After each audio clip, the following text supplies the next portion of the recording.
I did come out here and put that other super on this beehive right here.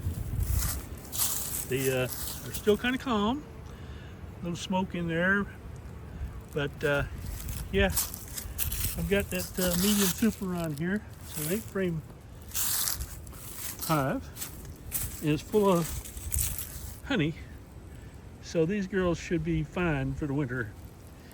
I looked in there and they had a pretty nice cluster, so yeah, it's a little surprising. I would take them video, but the wind was blowing pretty hard, about 10 miles an hour, and cold, so I didn't want to be open too long and get them too frozen, too cold.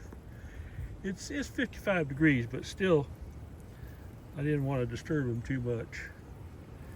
There is some activity on my other hives. I'll show you here, the other one over here too.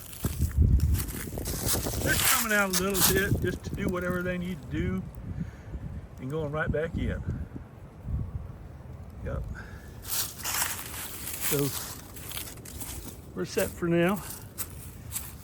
They don't look like they're too cold. They're not moving around very much, but yeah.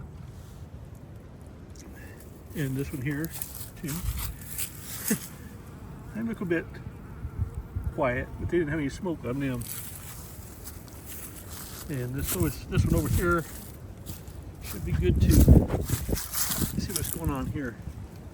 Oh yeah, they're doing all right. Yeah. All right, this is Richard from Stump Garden. Hope you'll subscribe. Sure, that'd be nice if you did. If you get any value out of this, appreciate it. Thank you.